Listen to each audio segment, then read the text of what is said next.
checkbook, and how much are young kids, hopefully when they get old, going to get from it all?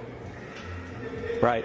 Well, this is a very exciting initiative that is moving forward because the House Ways and Means Committee just yesterday released the initial draft of their tax bill, and they included within it the idea, Invest America, that Brad has been working on for years, that Brad and I together have spent over a year working very hard to push it forward. The idea is simple, which is that we're going to create an investment account for every newborn child in America at birth, and that investment account the federal government will seed with $1,000, but that account can receive every year up to $5,000 in contributions from friends and family members and from employers, and those contributions grow on a tax-deferred basis, and they can take it out after they turn 18. What it does is it takes every child in America and it gives them, number one, the miracle of compound growth, the ability to accumulate wealth, which is transformational. But number two, it makes them stakeholders. It gives them a stake in the American free enterprise system. And you asked how much they can save. If you have a baby that is born this year that starts with the initial $1,000 seed contribution over the next 18 years, if $5,000 a year is contributed at 7% growth, by the time they're 18, they have $170,000 in this account. By the time they're 35, they have $700,000 in the account. So I believe. Yeah, boy, we are back here on WLTH 1370M. That's 92.7 in the FM dial. It is May the 16th, 2025. The future is here. The future is now. Oh, yes, it is. Yes, we are here. We are back here on WLTH 1370M. This is straight out of the cannon. We just got done talking about our President Donald Trump bringing in the Afrikaners and taking in a jet from Qatar. But before we get to this next story about the same man who just took all this money from Qatar trying to bribe Americans into having more children, we're going to get to a caller. What's up, caller? Well, hey there. Good evening. What's up? Hey, I was just wondering if you happen to check out that memo I talked about last time. Well, you know, I generally didn't do stuff like that on anniversary. That was 1971. So, yes 1971, the Powell Memorandum. Yes, I will probably be doing that for the 55th anniversary when it comes up I guess it'll be at the beginning of next year. But that'll be a little late. No, because now is when things are going on, and it's been going on for 30 years. The Powell Memorandum, it affected Reagan's presidency, Bush's presidency. All of us. Yes. All of them. Yes. It was titled The End to Free Enterprise. Yes. That's what I'm saying. So that's what I'm saying.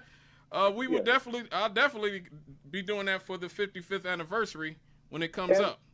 And all the Supreme Justices, the major ones, Rehnquist and after that, and Thomas and all these guys are membership in that fraternity. Yeah.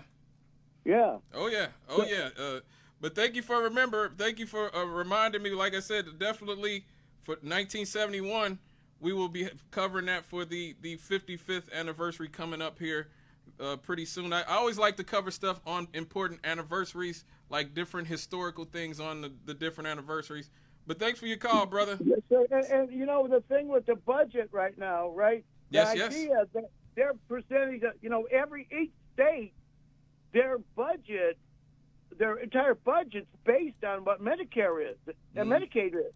Mm-hmm. So when they take this money out of Medicare, when they're talking taking almost $1 trillion out of Medicare, well, and they're going to give our kids in the future $1,000? Yep. That's the alleged payoff. Inflation means that dollar be worth about 50 cents. Man, that won't even pay. That we're gonna get into that in a second. That won't even pay for your kid's first hour in the hospital. It sounds like a good sweetie, though. Well, one of them wet kisses for a minute. Yep. Right, and that's it. Yeah. Thank you for your call, bro. It's all good. He just said it. That was Ted Cruz at the beginning of the segment talking about a proposal coming from the Republicans where Ted Cruz and others are talking about $1,000 per year for each kid, a bond, basically baby bonds. This is what people like Yvette Carnell and others have been talking about for many years. But the reason they're doing this is because the Trump administration is trying to incentivize higher birth rates in response to declining fertility rates, which have hit a historic low of 1.6 births per woman in 2023. Now, for some context, 2.3 is what you need for replacement rate. You need couples to have 2 kids. You want to have 2 kids per woman at least, you know what I mean? That's replacement rate. So somebody will be around to take care of your elders when they get old.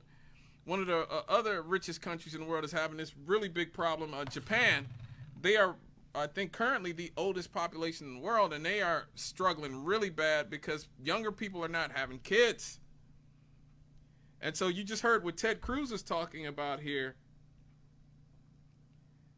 They're talking about, well, let's just put $1,000 in the kid's name, that a compound interest over time. Look, let me tell you, that will not cover the first hour of your kid's existence. And I want you guys to listen to this. This is a new mother who just had a baby. Her name is Kayla K.O. Sugar. That's her, I think, TikTok name. But she just actually talked about how expensive it is just to be pregnant in America and give birth. This blew my mind. It really did.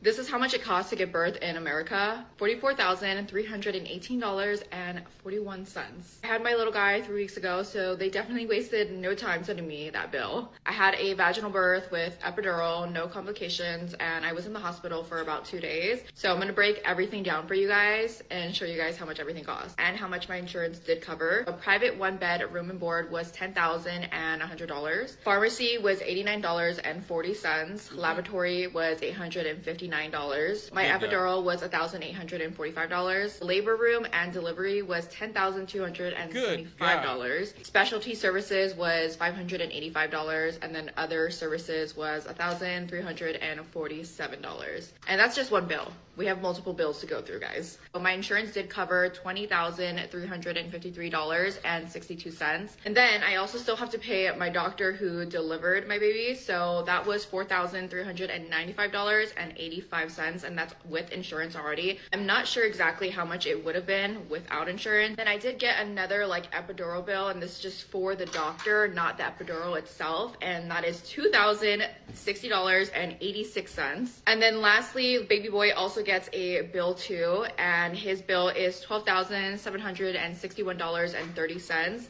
and this is without insurance. We're still waiting for him to process on our insurance, so for now this is the cost without it. And if you're curious on how much we pay for insurance for our family of 5 now, it's $2,500 a month. We originally were paying $2,138.48 for just the 4 of us, but other than that, that is how much it costs to give birth in America. Crazy. Good God. Good God. Good Lord.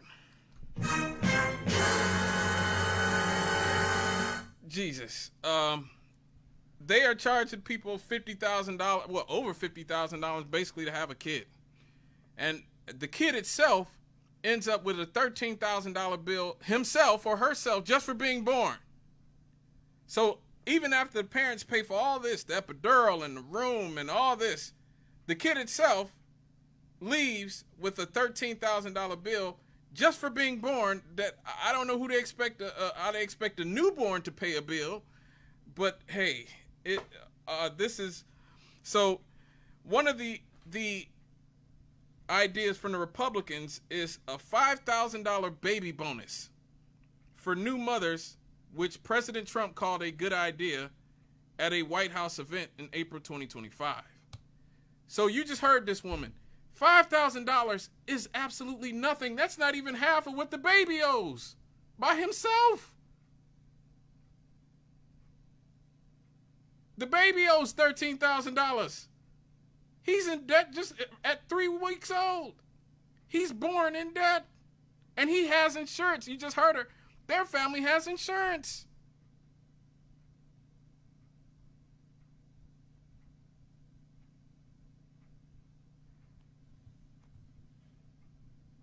Now, other proposals from our government includes 30% of a Fulbright scholarship for married applicants or parents, a National Medal of Motherhood for women with 6 or more children, and government funding programs to educate women on ovulation cycles. Wow.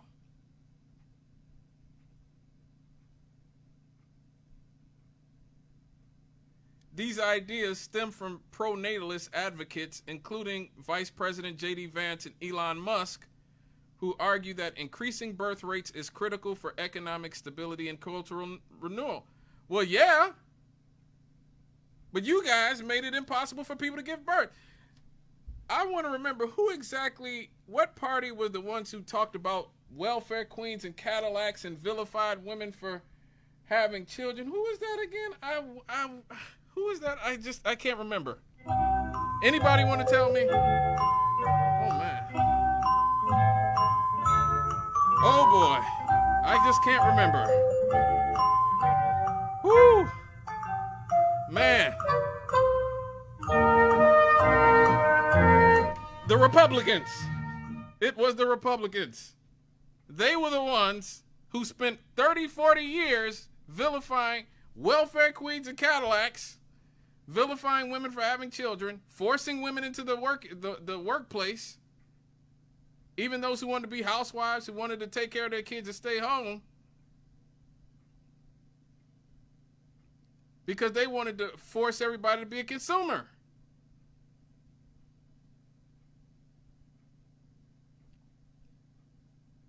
Which is really what a lot of this has been about. Of course, the critics are arguing that a $5,000 payment is insufficient, as it does not cover the cost of $14,768 cost of vaginal delivery, and on top of the $310,000 and $605. Okay, let me say that again. $310,605 that it costs to raise a child to age 18. Good God.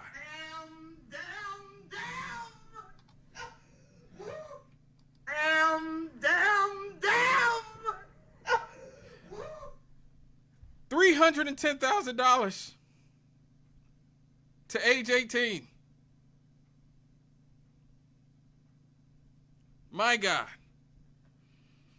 Additionally, the administration's cut to programs like Head Start, Medicaid, maternal health initiatives. They've gutted the CDC team tracking IVF success and they've reduced funding for women's health studies. They talk all this and then cut everything that will help women who have children or are thinking about having children.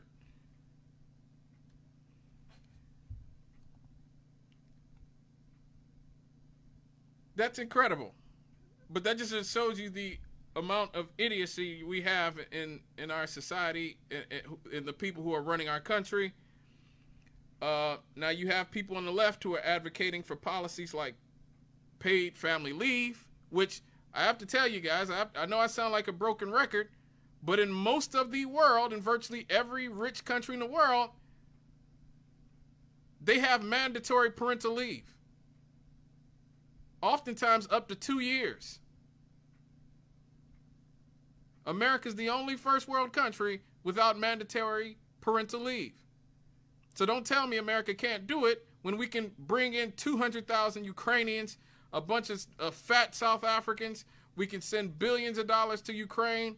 We can, to the military industrial complex, really. That's who's really getting the money.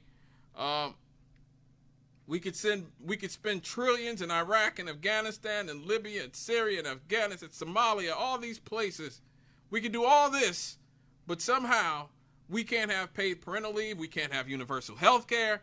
We can't have universal Head Start. Much of the first world has universal college education. The happiest, healthiest countries in the world have universal college. We can't even get universal pre-K. And you still vote for these people. This is what I'm saying.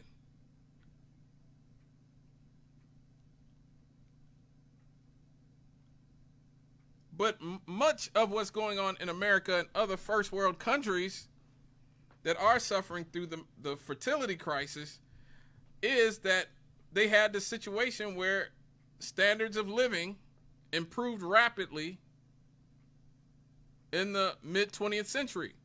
That was the one time probably in human history in which working class people were able to get a leg up. And because of that, people wanted to pop out children. And then when that happened, corporate elite said, nah, y'all have it too good. Y'all have labor rights. Y'all making a living wage. You can live in nice neighborhoods. No, we're going to take that away. We're going to send your jobs to China. Ping Pong has your job now. Okay. Ping Pong and his cousin Sing Song, they both have your jobs now.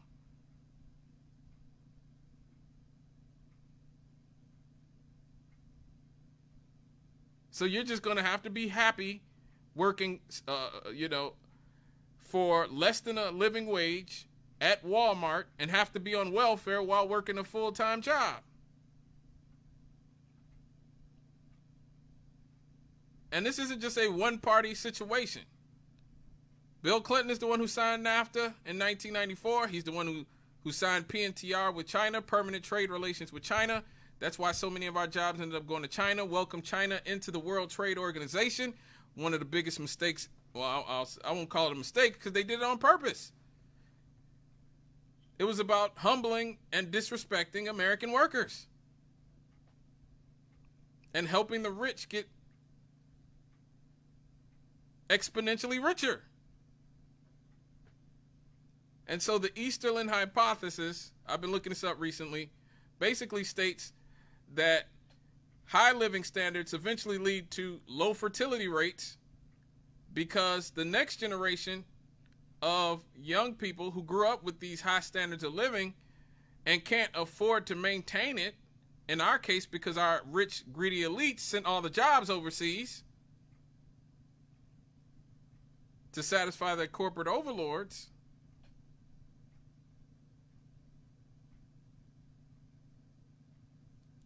they won't want to have kids. They won't want to, because they won't want to do anything that will stop them from attaining either a higher standard of living or at least the same standard of living as their parents had. So people are not going to sign up to go backwards. And that's also why you see such high fertility rates in Africa and other third world countries where people are used to being poor. People who are used to being poor and don't really care about being poor and aren't afraid of being poor, they don't have any reason not to have kids.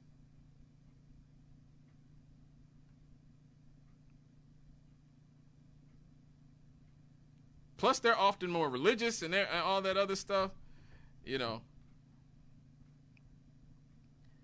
So you mix those two things, the fact that we are rapidly secularizing as a culture, on top of the fact that millennials and Zoomers and even Gen Xers, people born in the 70s, 80s on, are not able to keep the same living standards as people born in the 30s, 40s, 50s, and 60s. So people aren't going to have kids, or they're going to have less kids than they want. One thing that people need to understand is that ever since 1980, this poll, it has been asked, how many kids are ideal? That number has not changed. Young people still want to have 3 children. Whenever they are asked the ideal amount of children that Americans say, they say having 3 children is ideal.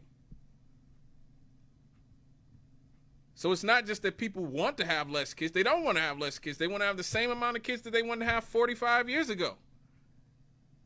It's just the system is designed to prevent them from having 3 kids, which would be above replacement level. Let me get to this phone call before I go to a break. Hello, caller. What's up? Hi, Scott. I had to laugh when you were talking about these children because you know what? Now, my mother had 12 children. Yeah. My mother had 12. I am her 8th child. And I started. She had 12. and I had 7. Wow. And all of my brothers and sisters, I had one sister. One of my sisters had just one child, and I had one sister that had 2. But the rest of them, my brothers, my older brothers and them, they had like 7 and 8 children and 5 and stuff like that. But we it's just amazing. But the younger folks today, they're not going for that. Yeah.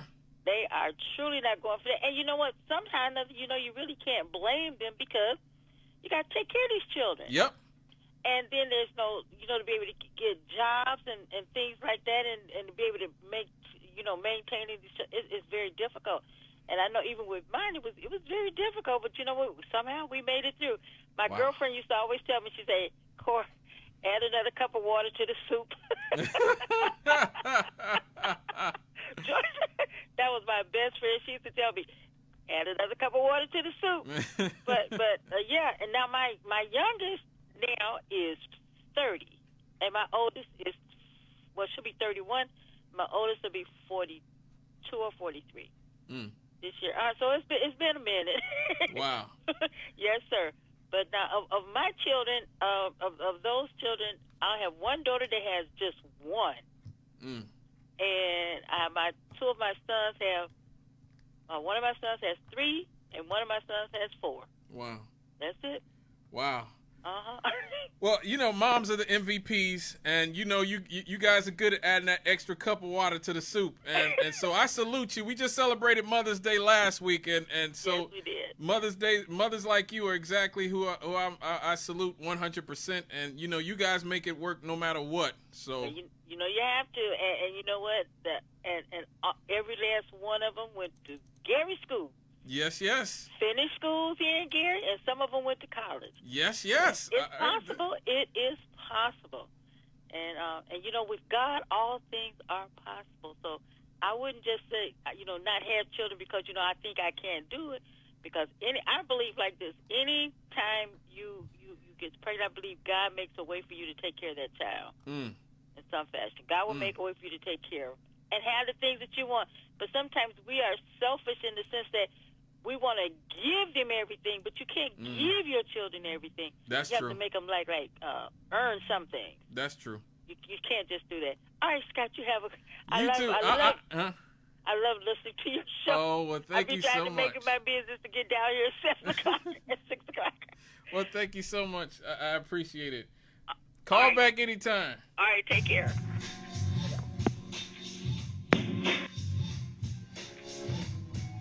All right, folks. You hear the music, so it is time to go for a break. But when we come back, happy happies! We'll be right back after these.